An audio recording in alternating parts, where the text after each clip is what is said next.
December 4, 1940. The bitter Canadian wind swept across the snow-covered airfield as Professor Edmund Godfrey Burr stood beneath the winter sky, his eyes fixed on the dark silhouette of an aircraft making its final approach.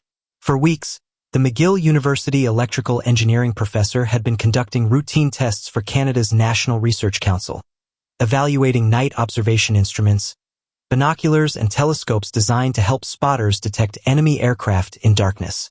The work was methodical, almost monotonous, measuring visibility ranges against the faint luminescence of the night sky. But on this particular evening, something impossible happened.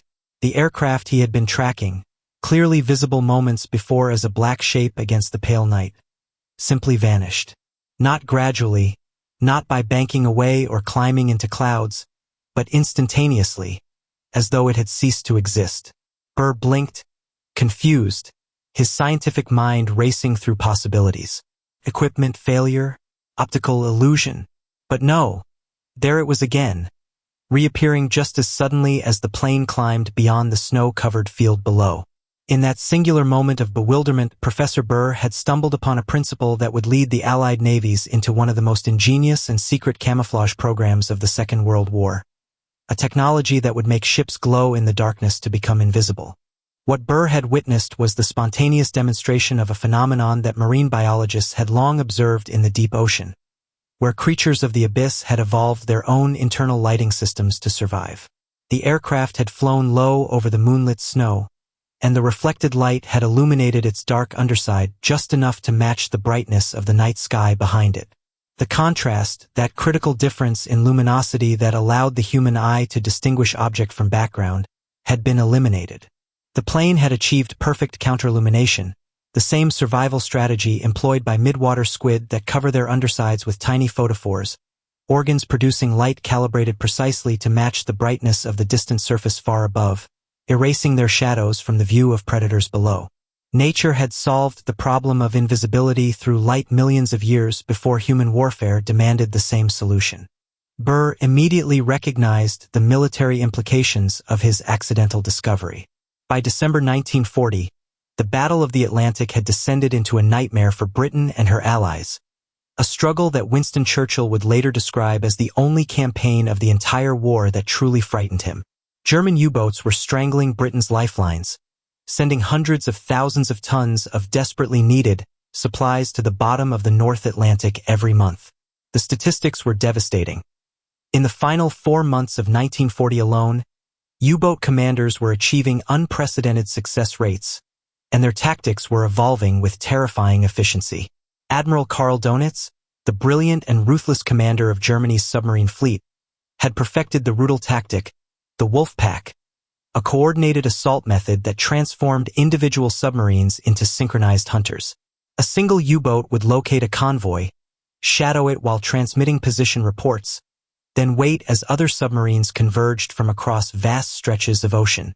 When darkness fell, they struck. The Wolf Pack attacks exploited a fundamental asymmetry in night visibility that gave U-boats an almost insurmountable advantage. German submarines operating on the surface, where they were faster, more maneuverable, and could recharge their batteries, sat low in the water with minimal profiles, nearly invisible against the dark sea. But Allied merchant ships and their escorts towered above the waves, their hulls and superstructures silhouetted dramatically against the night sky, which was never completely black. Even on moonless nights, the diffuse glow of starlight, atmospheric luminescence, and the aurora borealis in northern latitudes created enough background light to render ships visible at distances of several miles. U-boat commanders, peering through their binoculars from conning towers barely above the waterline, could see convoy vessels long before they themselves could be detected. They would penetrate the escort screen, position themselves within the columns of merchant ships, and fire torpedoes at point-blank range. The first explosion would light up the night sky, a tanker or freighter breaking apart in flames, and as escort vessels raced toward the attack, desperately sweeping the darkness with searchlights and primitive radar, other U-boats would close in and continue the slaughter. The human cost was staggering. Merchant seamen, many of them civilians, faced conditions of almost unimaginable terror. Ships carried munitions, fuel, food, and raw materials, cargoes that either exploded catastrophically or burned for hours, turning the sea into an inferno. Men trapped below decks had seconds to escape before freezing North Atlantic water flooded their compartments. Those who made it overboard faced hypothermia in water that could kill within minutes.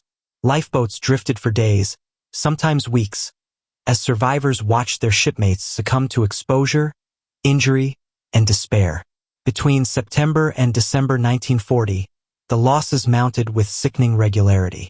Convoy SC-7, departing Halifax with 34 ships, lost 20 of them to just 7 U-boats in a single coordinated assault. The escorts, hopelessly outnumbered Royal Canadian Navy corvettes and destroyers, could do little more than rescue survivors and hunt blindly in the darkness for attackers that vanished beneath the waves the moment they were threatened. Britain's stockpiles of food, fuel, and munitions were being consumed faster than convoys could replenish them, and the mathematical projections were inescapable. If the losses continued at this rate, Britain would be starved into submission within months. Professor Burr wasted no time reporting his December 4th observation to the National Research Council, which immediately grasped its significance and arranged for him to present his findings to Naval Service Headquarters in Ottawa. The concept he proposed was deceptively simple yet radically counterintuitive. Instead of painting ships dark to hide them, or using disruptive patterns to confuse enemy gunners, tactics left over from First World War dazzle camouflage, why not cover them with lights? Not navigation lights or searchlights, but a carefully controlled array of projectors that would illuminate the hull and superstructure just enough to raise the ship's brightness to match that of the night sky behind it. If executed properly, diffused lighting camouflage, as Burr termed it, would eliminate the visual contrast that made ships such obvious targets, rendering them effectively invisible to U-boat lookouts scanning the horizon. The idea seemed absurd at first hearing, flying in the face of every instinct about concealment. Military doctrine had always emphasized darkness for stealth, and the notion of deliberately making warships glow in the night appeared to violate common sense. But the Navy's technical advisors recognized that Burr's logic was sound, rooted in fundamental principles of human visual perception and the physics of light. The eye detects objects primarily through contrast, differences in brightness between an object and its background. Remove that contrast, and detection becomes exponentially more difficult regardless of absolute light levels. Burr had conducted preliminary laboratory tests that demonstrated the concept's validity, using model ships and controlled lighting to show observers how dramatically visibility could be reduced when background matching was achieved. The potential payoff was enormous. If diffused lighting could give escort vessels even a marginal advantage in detecting U-boats before being detected themselves, it might allow them to close within weapons range and turn the tables on the hunters. In January 1941, the Royal Canadian Navy authorized full-scale sea trials, and Burr was granted leave from McGill University to direct the development work. The first prototype system was installed on HMCS Cobalt, a newly commissioned Flower-class corvette, in January 1941. The corvettes were small, cramped vessels, just over 200 feet long with crews of 85. Designed for mass production and convoy escort duty rather than comfort or elegance. Cobalt's modifications were crude by necessity, as the technology was being invented in real time with no precedent to guide the engineers. Ordinary commercial light projectors, not designed for seagoing service, not waterproofed, not ruggedized for the violent motion and salt spray of the North Atlantic, were mounted on temporary wooden supports bolted to one side of the hull. The projectors aimed their beams across the ship's side plating, and crew members manually adjusted the brightness using rheostats, attempting to match the constantly changing luminosity of the night sky through a combination of visual assessment and guesswork. The trial was crude, the equipment primitive, and the control system barely functional. Yet even this rudimentary installation produced results promising enough to justify continued development. Observers on other ships reported that Cobalt's visibility was noticeably reduced when the lighting system was activated, though the effect varied considerably with weather conditions, sea state, and the skill of the operators. The second-generation system, tested on HMCS Chambly in May 1941, incorporated critical refinements learned from the Cobalt trials. Engineers discovered that ordinary incandescent lamps produced light with a reddish tint when dimmed to low intensities, a function of color temperature that made the illuminated ship appear unnaturally warm-toned against the bluish-gray night sky. Blue-green filters installed over the projectors corrected this problem, shifting the light spectrum to match the natural coloration of the nocturnal environment more accurately. The mounting supports were redesigned to be retractable, allowing the delicate projectors to be swung inboard and protected when not in use, extending their service life in the harsh marine environment. The results exceeded expectations. Chambly's visibility was reduced by 50% in most conditions, and in optimal circumstances, clear, moonless nights with stable atmospheric conditions, the reduction reached as high as 75%. Naval observers watching from escort vessels reported that Chambly would sometimes disappear entirely at ranges where she should have been clearly visible, then suddenly reappear as atmospheric conditions shifted or as the manually operated controls failed to keep pace with changing light levels. The demonstrations convinced skeptics within the Royal Canadian Navy that diffused lighting was more than theoretical curiosity. It was a potentially operational technology that warranted significant investment. By September 1941, the third Canadian prototype represented a quantum leap in sophistication. Installed on HMCS Kamloops, this version featured automatic control systems based on photocells, primitive photoelectric sensors that measured both the brightness of the night sky and the light being reflected from the ship's side. An electronic control circuit continuously compared these values and adjusted the projector output to maintain perfect balance, eliminating the human delay and error inherent in manual operation. This automation was crucial because night sky brightness fluctuates constantly due to changes in cloud cover, moonlight, aurora activity, and atmospheric haze. A manual operator could never respond quickly enough to track these variations, leading to periods when the ship would be either over-illuminated, appearing as a ghostly, unnatural glow against the sky, or under-illuminated, reverting to a dark silhouette. The photocell system promised to solve this problem, though its reliability remained questionable given the vacuum tube electronics and mechanical relays available in 1941. Word of the Canadian experiments had crossed the Atlantic by early 1941, reaching the Admiralty in London where senior Royal Navy officers studied Burr's reports with intense interest. Britain was desperate for any advantage in the Atlantic battle, where losses continued to mount despite the introduction of improved ASTIC submarine detection equipment, better depth charges, and more numerous escorts. In March 1941, parallel trials were conducted on HMS Trillium, a corvette operating in the Clyde approaches off Scotland. British engineers fitted Trillium with Canadian-supplied equipment and conducted systematic observations under varying weather conditions. The Admiralty's official report acknowledged that, under certain weather conditions, the Canadian trials, in spite of the crude equipment used, gave highly satisfactory results, though it cautioned that in various other types of weather this same equipment gave a much less conclusive indication of its value. The assessment was balanced, noting significant technical challenges that would need to be overcome before the system could be considered for fleet deployment. But the underlying conclusion was optimistic enough that the findings were forwarded directly to Prime Minister Winston Churchill. Churchill's response, characteristically energetic and impatient, came within 24 hours. Surely all this business should be pressed forward on a broader front than the one ship? He wrote back to the Admiralty, demanding that development work be accelerated and expanded. The Prime Minister's personal intervention ensured that diffused lighting received high-priority status and access to resources that might otherwise have been allocated elsewhere. In April 1941, the Admiralty ordered full-scale trials involving multiple vessels and the development of improved equipment suitable for mass production. British engineers at the General Electric Company were tasked with designing a robust, manually operated system that could withstand operational conditions in the North Atlantic while remaining simple enough for installation and maintenance by ship's crews with minimal specialized training. The pressure to deliver results was immense.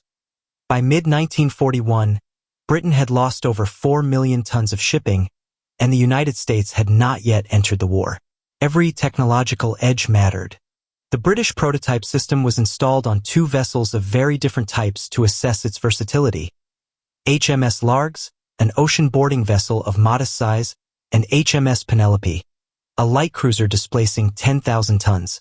Larch became the primary test platform, fitted with approximately 60 individual light projectors distributed around her entire hull and superstructure. The installation photographs, now preserved in British archives, show the extraordinary complexity of the system. Rows of cylindrical projectors, each about the size of a large flashlight, were mounted on adjustable brackets welded to the hull plating and fixed to deck fittings. Power cables snaked across the deck and through conduits to a central control station where operators could adjust brightness manually in response to visual observations and photometric measurements. The projectors on the hull were mounted on hinged supports that could be lifted inboard when not needed, protecting them from damage during routine operations, heavy weather, or combat. The system represented a significant modification to the ship's structure and electrical systems, requiring hundreds of man-hours to install and calibrate properly. The Larg's trials were conducted between January 25 and February 6, 1942, in the waters off Scotland's west coast. Surface observation trials, measurements taken from other ships at various ranges and under different conditions, were followed by aerial observation tests using Hudson bombers from Coastal Command, which flew search patterns at night to simulate how the illuminated ship would appear to long-range patrol aircraft. The results varied considerably with atmospheric conditions, but the overall findings were encouraging. On average, diffused lighting reduced the range at which Largs could be detected by approximately 25% when observers used binoculars, and by 33% when relying on naked eye observation. These numbers represented significant tactical advantages. If a U-boat could normally detect an escort vessel at 6,000 yards with binoculars, diffused lighting would reduce that to 4,500 yards, buying precious time for the escort to close to weapons range or forcing the submarine to submerge before achieving an optimal firing position. The exceptional case occurred on the night of January 29 to 30, 1942. A rare combination of atmospheric clarity, complete absence of moonlight, and stable weather conditions. On this night, HMS Largs unlighted could be seen from another surface ship at 5,250 yards using the naked eye, but with diffused lighting activated, the detection range collapsed to just 2,250 yards, a staggering 57% reduction. Observers reported that the ship would appear and disappear as the distance varied, seeming to materialize out of empty ocean when the viewing vessel came within the critical threshold range. This dramatic demonstration proved conclusively that under optimal conditions, diffused lighting could provide a decisive tactical advantage. However, the results from aerial observation proved less conclusive, as the geometry of viewing angles from aircraft, looking down rather than horizontally across the water, altered the effectiveness of the side illumination system. The night sky background that made the camouflage effective when viewed from ships or submarines was replaced by the dark ocean surface when viewed from above, reducing the system's utility against air threats. Across the Atlantic, the United States Navy launched its own evaluation of diffused lighting in late 1941, just as America entered the war following Pearl Harbor. The test platform was USS Hamel, a supply ship that could operate in less hazardous waters, while engineers developed an automated control system more sophisticated than anything yet attempted. General Electric's American division designed electronic circuits that would measure ambient light levels and adjust projector output without human intervention, promising to solve the response time problems that plagued manual systems. The technology was cutting edge for its era, relying on vacuum tube amplifiers and servo mechanisms to create what amounted to a primitive feedback control system decades before such technology became commonplace. Trials were conducted on January 3, 1942, with mixed results. The automation worked reasonably well under stable conditions, but the harsh marine environment vibration, temperature extremes, saltwater infiltration caused frequent malfunctions that required constant maintenance. By the end of 1942, the U.S. Navy had halted its diffused lighting research, concluding that the technology was not ready for operational deployment.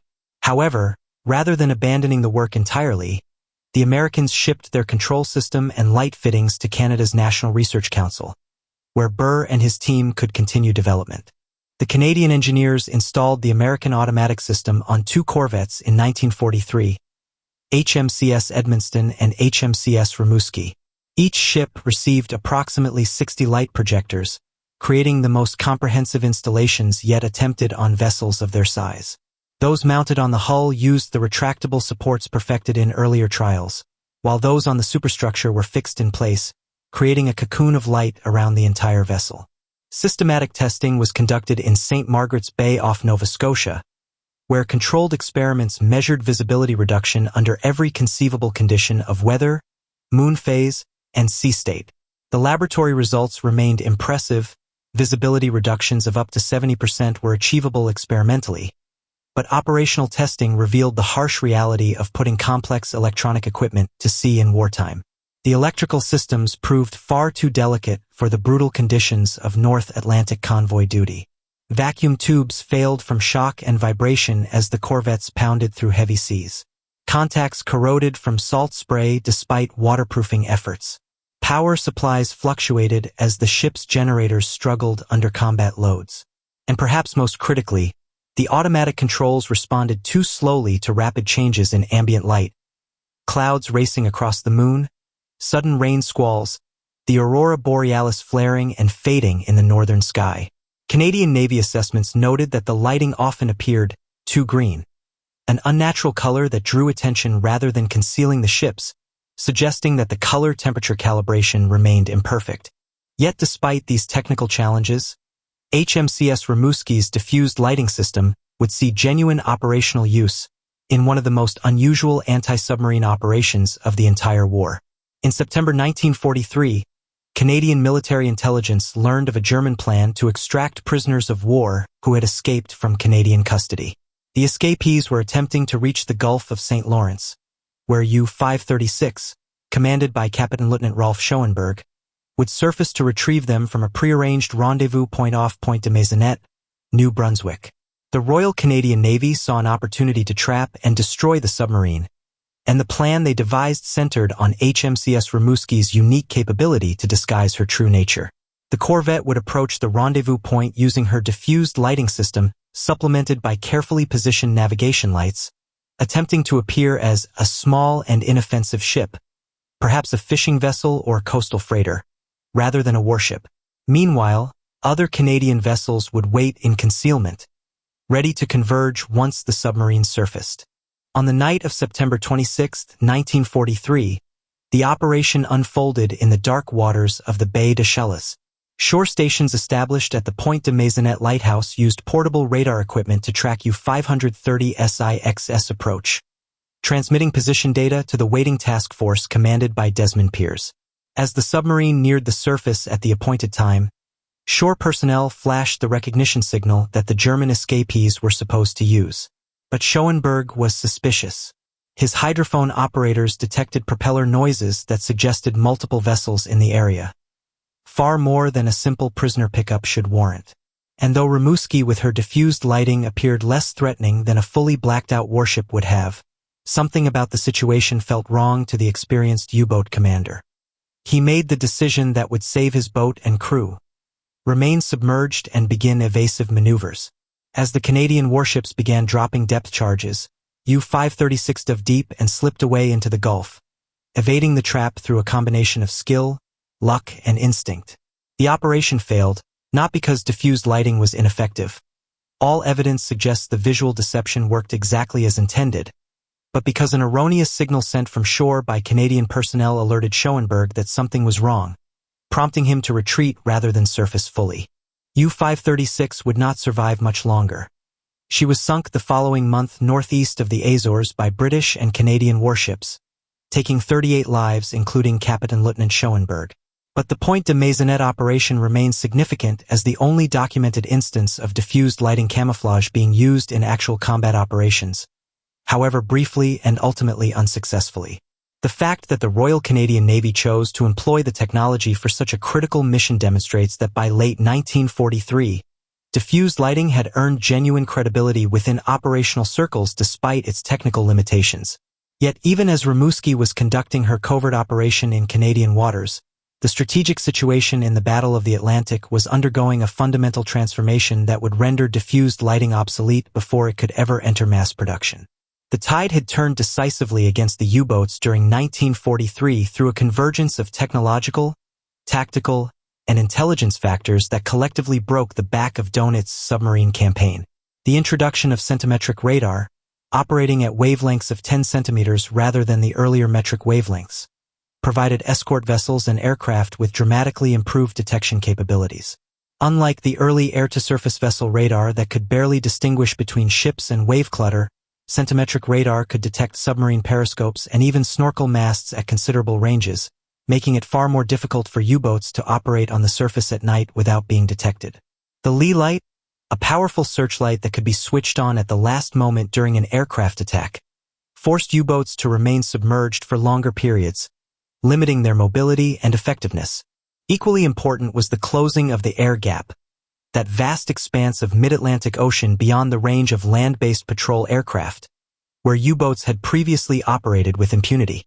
The conversion of B-24 Liberators to very long-range configuration and the deployment of escort carriers, small aircraft carriers accompanying convoys to provide continuous air cover, meant that submarines could be hunted throughout their entire patrol areas.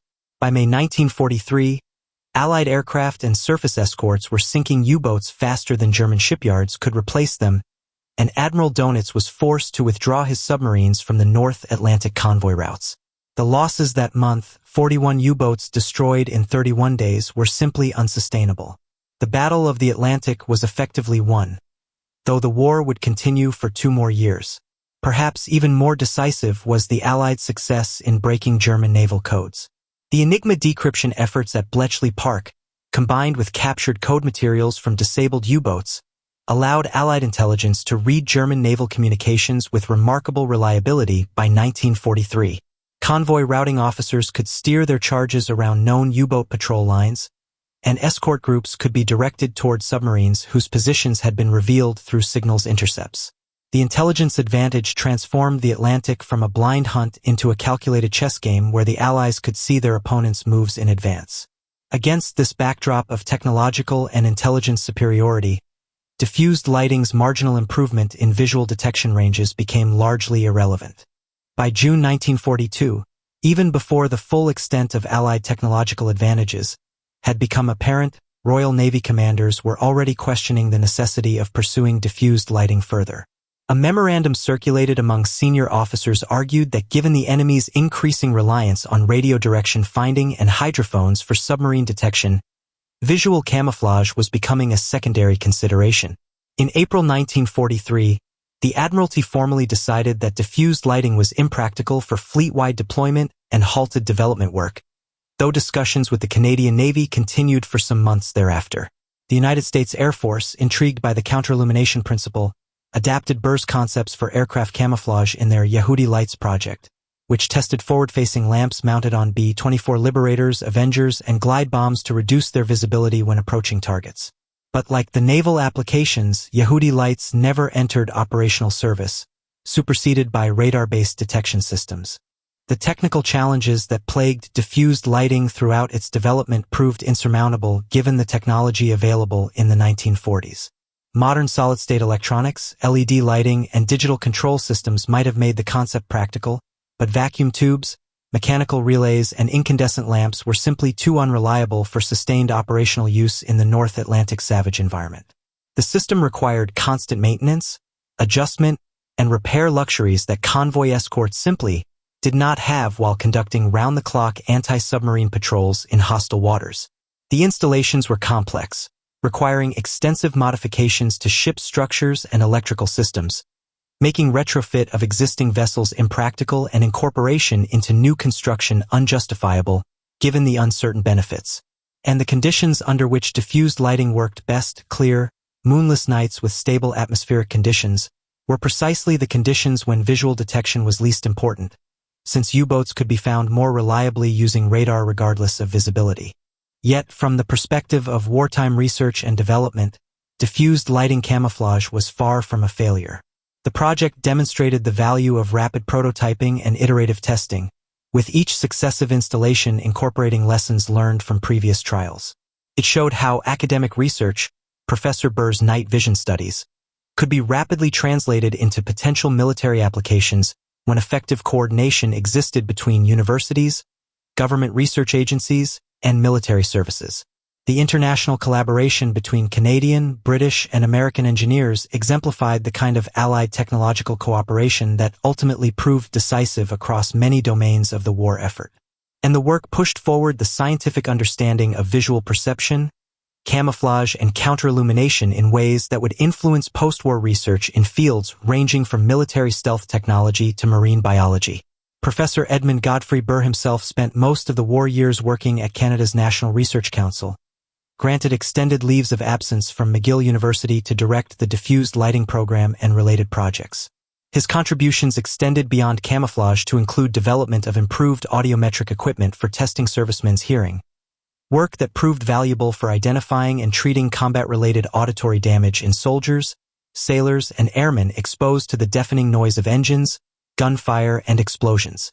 In recognition of his wartime research, Burr was appointed an officer of the Civil Division of the Order of the British Empire in July 1946, receiving his investiture from the Governor-General of Canada in December 1948.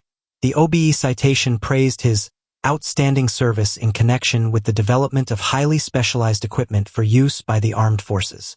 When C.J. Mackenzie, president of the National Research Council, wrote to McGill's principal in August 1945 to express appreciation for Burr's contributions, his words captured both the promise and the limitations of the diffused lighting project. Professor Burr is a man of great natural ability, is a most ingenious research worker, and has a fertile imagination and practical knowledge. Professor Burr worked on a major project which received a very great deal of attention among service headquarters, and it does not detract in any sense from the very fine work he did that the development was not used tactically during this war. It was a gracious acknowledgement that military innovation is inherently unpredictable, that many promising technologies never reach operational deployment, and that the measure of a research effort lies not solely in its immediate battlefield impact but in its contribution to the broader body of knowledge and technique. The story of ships that glowed in darkness to become invisible stands as one of the war's more curious technological footnotes, a reminder that the Atlantic struggle was fought as much in laboratories and workshops as on the gray waters themselves. While U-boats and escort vessels dueled with torpedoes, depth charges, and radar beams, behind the scenes engineers and scientists pursued every conceivable advantage, however unconventional or counterintuitive. Some innovations, centimetric radar, the Lee light, escort carriers, code-breaking, changed the course of the battle decisively. Others, like diffused lighting, demonstrated genuine promise but arrived too late, worked too inconsistently, or were simply overtaken by alternative solutions. Both types of effort were essential to the Allied victory, because in total war no avenue could be left unexplored, no potential advantage dismissed without thorough investigation. The visual contrast between diffused lighting's concept and reality captured something essential about technological warfare in the modern age. The idea was elegant, even poetic. Ships sailing through darkness wrapped in a gentle glow that paradoxically made them disappear, borrowing from nature's deepest secrets to outwit human enemies. The reality was cables and vacuum tubes and corroded contacts, operators adjusting rheostats and pitching, salt-sprayed compartments, engineers troubleshooting failures in the middle of the night while U-boats hunted nearby.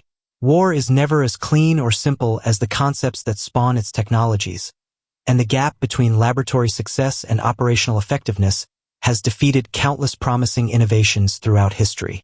Diffused lighting spanned that gap more successfully than many such projects, actually reaching sea trials and limited operational use, but it could not ultimately bridge the chasm completely. For the men who sailed the North Atlantic convoys, diffused lighting remained largely unknown during the war years and has stayed obscure in the decades since. The merchant seamen who faced the U-boats night after night never saw the experimental corvettes that glowed mysteriously in the darkness during trials off the Scottish coast or in St. Margaret's Bay.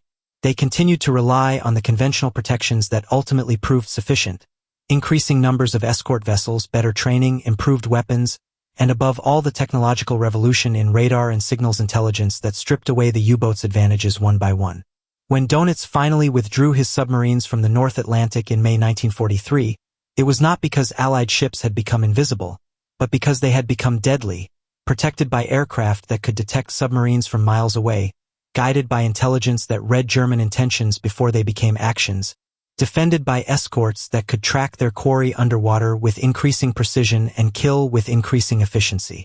The Battle of the Atlantic claimed approximately 3,500 merchant ships and 175 warships from the Allied side, along with roughly 783 U-boats and their crews, 30,000 German submariners who would never return home. The human cost, 70,000 Allied merchant seamen and naval personnel dead, represented a savage toll extracted over 6 years of continuous combat across millions of square miles of ocean. It was, as Churchill wrote, the dominating factor all through the war. The campaign upon which Britain's survival and ultimately the liberation of Europe depended absolutely. Every technological effort to shift the balance, whether successful in deployment or not, contributed to the eventual Allied victory by forcing the enemy to adapt, by consuming their resources, and by demonstrating the industrial and intellectual commitment that would ultimately prove decisive. Diffused lighting camouflage, for all its limitations and ultimate obsolescence, was part of that vast, collective effort. Professor Burr continued his academic career after the war, promoted to associate professor in 1945 and full professor of electrical engineering in 1949 before retiring in 1951. He and his wife Grace moved to Victoria, British Columbia, where they lived quietly until their deaths in the late 1960s, Grace in April 1967, Burr himself in April 1969 at age 83. The diffused lighting work that consumed 4 years of his life remained largely classified during the post-war decades, known only to specialists in naval history and camouflage. Burr published 2 scholarly papers on the technical aspects of his research in the Transactions of the Royal Society of Canada in 1947 and 1948, preserving the scientific details for posterity, but the operational history remained buried in military archives. Only decades later, as documents were declassified and historians pieced together the full story of the Atlantic battle's technological dimensions, did diffused lighting emerge from obscurity.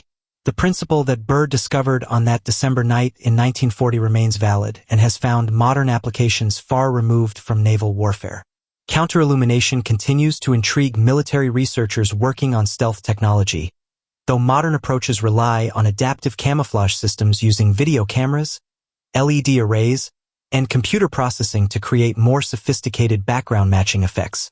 Marine biologists studying bioluminescence in deep-sea creatures have drawn parallels between Burr's work and the evolutionary solutions that squids, jellyfish, and other organisms developed over millions of years.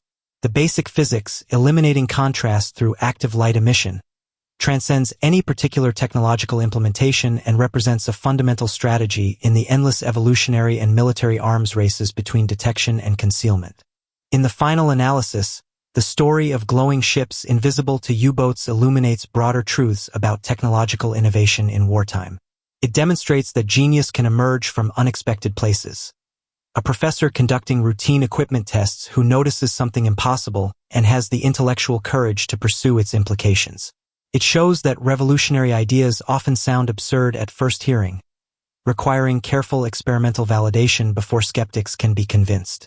It reveals that the gap between concept and operational deployment is vast, filled with engineering challenges, logistical constraints, and the cold reality of equipment reliability under combat conditions. And it reminds us that timing matters enormously in technological competition. A promising innovation can be rendered obsolete by changing circumstances before it ever reaches maturity, not because it failed, but because other solutions succeeded more decisively. The corvettes that glowed in the North Atlantic darkness left no lasting legacy in naval architecture or tactical doctrine. No line of descendants carrying forward the diffused lighting concept into the post-war era. The technology was abandoned, the equipment dismantled, the installations scrapped as the ships underwent post-war refits or went to the breakers' yards. But the intellectual journey from accidental observation to operational prototype exemplified the best qualities of Allied scientific and engineering culture during the Second World War: creativity, collaboration, rigor, and pragmatism. Professor Burr and the hundreds of engineers, technicians, and sailors who worked on diffused lighting camouflage pursued their improbable idea as far as circumstances and technology would permit, achieving remarkable experimental results even though practical obstacles prevented ultimate success. In doing so, they embodied the determination and ingenuity that characterized the Allied war effort at its finest, the willingness to explore every possibility, however unconventional, in the service of victory and survival. The night sky over the North Atlantic still glows faintly with the same diffuse luminescence that Professor Burr observed in 1940, that balance of starlight and atmospheric scatter that made ships visible to U-boat lookouts and inspired a Canadian professor's extraordinary solution. Modern merchant vessels and warships sail those same waters now, but their concealment depends on electronic stealth, radar cross-section reduction, and infrared signature management, descendants of mid-20th century technology that superseded simpler visual methods. The U-boats are long gone, resting in cold darkness on the ocean floor with their crews, victims of the technologies and tactics that ultimately defeated them. And the ships that briefly glowed to disappear exist now only in photographs, technical reports, and the memories of the few remaining veterans who glimpsed them during secret trials and wondered at the strange, ghostly luminescence that was meant to make the invisible visible and the visible invisible. A paradox of light and shadow, science and warfare, promise and limitation that captured in one improbable technology the desperate innovation of history's most total war.